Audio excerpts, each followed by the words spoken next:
Hello, everyone. Today is June 1st, 2019, and I would like to share with you all an IV integration.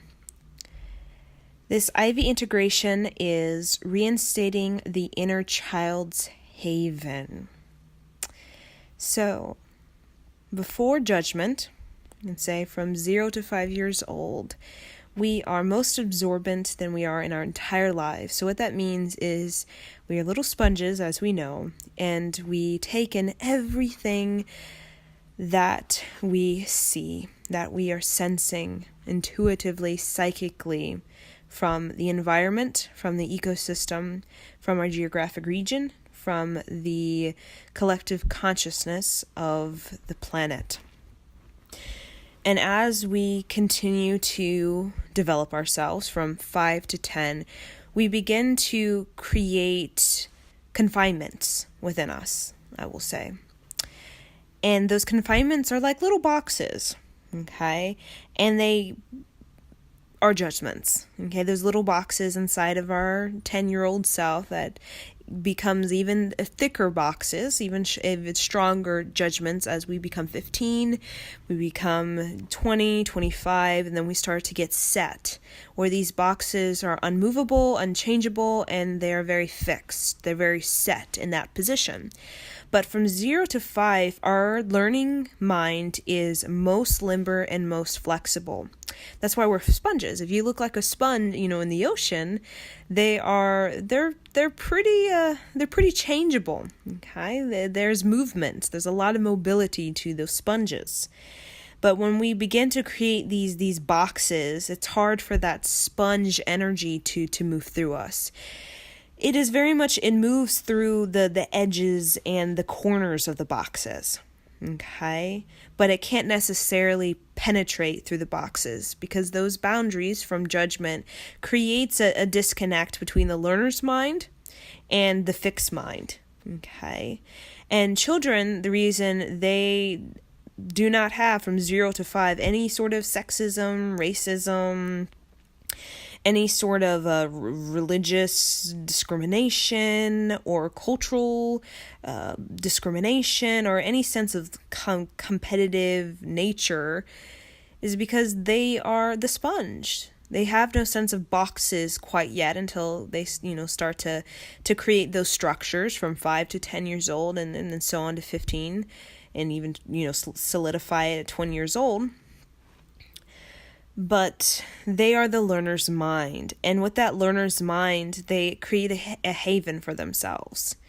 So a haven is like a sanctuary, and it is a container for our authenticity to shine through. So all of us have a home. We can say, we live in a house, and we fill it up with pictures, and we fill it up with artwork, or we fill it up with music, or if we have a piano or instruments or crystals or colorful decorations that hang from the ceiling or chandeliers, with plants such as succulents or even trees or tea, little tea table, tea ceremony. We fill it up, okay? We fill up that container, that vessel that is our home to create a haven. So a home that is soulful becomes a haven. And that is for the inner child. When we don't have a haven, our inner child is most likely not being encouraged or not being fully developed or embodied. Okay, and when our inner child is not integrated or embodied within us, we tend to not be entirely comfortable with our life experience on planet Earth, and we tend to feel misunderstood and alienated.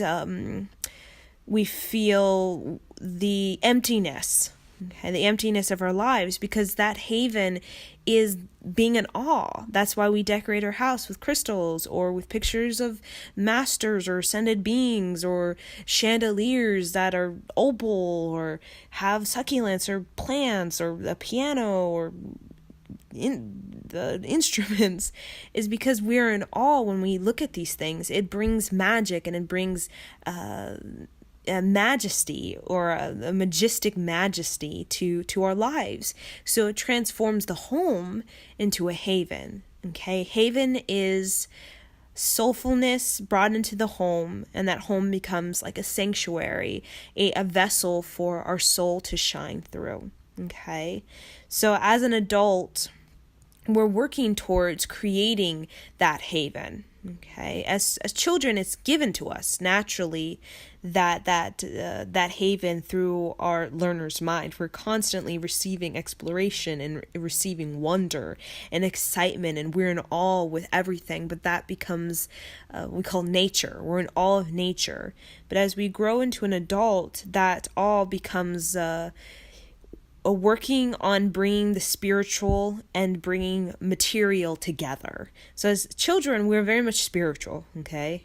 Children are, we call the most spiritual beings on this planet, even though they have no sense of definition of enlightenment or Buddhism or Christianity. They have no real sense of definition, but they are very, very spiritual, what we call, quote unquote, enlightened.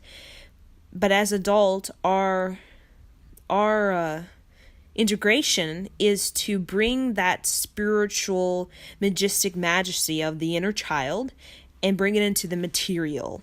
Okay, so that the spiritual and material are not in opposition, where we are very much in disbelief or denial or avoid the inner child. We're very much collaborative with the inner child, learning from the inner child, using that learner's mind to bring into our material realm a haven, a place for us to create, a place for us to renew, and a place for us to create community, to create safety, protection, to bring a sense of steadiness to our lives, a longevity of steadiness.